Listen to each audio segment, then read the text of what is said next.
Nelson Dilipkumar, நம்ம honey, என் தலைவர் இவங்களோட காம்போல உருவான திரைப்படம் ஜெயிலர். திரைப்படம் வந்துட்டு சூப்பரான ஹிட் திரைப்படமாக அமைஞ்சிருச்சு.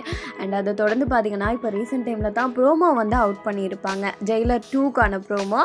ஸோ அந்த ஜெயிலர் 2 திரைப்படத்தில் நயன்தாரா வந்துட்டு முக்கியமான ஒரு கேரக்டர் ப்ளே பண்ண போகிறாங்க அப்படின்னு சொல்லியிருந்தாங்க. பேச்சுவார்த்தையெல்லாம் நடக்குதுன்னு. பட் இப்போ வந்து கண்டிப்பாக நயன்தாரா நடிக்கிறதுக்கு வாய்ப்புகள் கம்மியாக தான் இருக்குது அப்படின்றதையும் தெரியப்படுத்தியிருக்காங்க. அதனால் வேற ஒரு நடிகையை பார்த்தீங்கன்னா கன்ஃபார்ம் பண்ணியிருக்காங்க. அந்த நடிகை யாரு அப்படின்னு பார்த்தா, இருக்கப்பட்ட திரைப்படத்து மூலமா பிரபலமான நடிகை ஸ்ரத்தா ஸ்ரீநாத் தான் இந்த ஒரு திரைப்படத்துல நடிக்க போறாங்களாம். ஸோ கூடிய சீக்கிரமே அதிகாரப்பூர்வ அறிவிப்பு வந்துட்டு வெளியாகும்னு சொல்லியிருக்காங்க. யாரெல்லாம் ப்ரோமோ பார்த்தீங்க ஜெயிலர் 2 எப்படி வரப்போகுதுன்னு நினைக்கிறீங்க அப்படின்றது கமெண்ட்ஸ்ல சொல்லுங்க.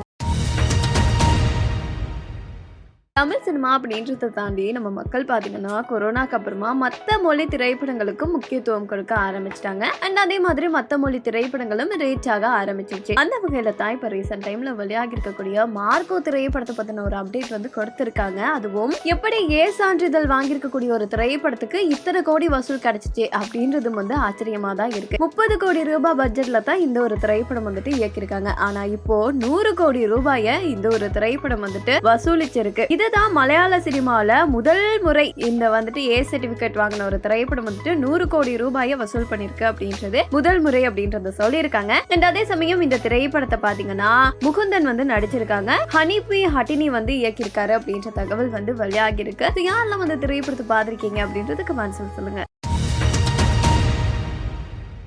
நம்ம தமிழ் சினிமாவை பொறுத்த வரைக்கும் ஒவ்வொருத்தர் ஒவ்வொரு விஷயங்களை நோக்கி போக ஆரம்பிச்சிட்டாங்க. நம்ம தளபதி விஜய் சினிமாவை விட்டு அரசியல் பக்கம் அப்படியே போயிட்டாரு. அண்ட் தல அஜித் சினிமாவில் இருக்கும் போதே கார் ரேசிங் அந்த பக்கம் வந்து போயிட்டாரு. ஸோ அந்த மாதிரி நடிகர் ரவி மோகன் கிட்ட கேட்டிருக்காங்க, நீங்க என்ன பண்ணுவீங்க? ஏன்னா ரீசெண்ட் டைம்ல தான் அவர் வந்துட்டு பேர் கூட மாத்தினாரு, ஜெயம் ரவி அப்படின்றத வந்துட்டு ரவி மோகன் அப்படின்னு மாத்திட்டாரு. ஸோ இந்த நிலையில தான் அவர்கிட்ட வந்து கேட்கப்படுது இந்த கேள்வி. சினிமா இல்ல அப்படின்னா நீங்க வந்து எங்க போவீங்க? சினிமா விட்டு நீங்க விலகி எங்க போவீங்க அப்படின்னு கேட்கும்போது அவர் சொன்ன பதில் எல்லாருக்கும் ஒரு மாதிரி ஆச்சரியத்தை கிரியேட் பண்ணியிருக்கு. அப்படி ஒரு பதில் சொல்லியிருக்காரு. என்ன அப்படின்னா, சினிமா விட்டு நான் விலகி போகணும் அப்படின்னா கண்டிப்பா நான் இமயமலையில போயிட்டு செட்டில் ஆகிடுவேன் அப்படின்ற மாதிரி சொல்லியிருக்காரு. இதை பத்தி நீங்க என்ன நினைக்கிறீங்க? அண்ட் ஜெயம் ரவியை எவ்வளவு பிடிக்கும் அப்படின்றது கமெண்ட்ஸ்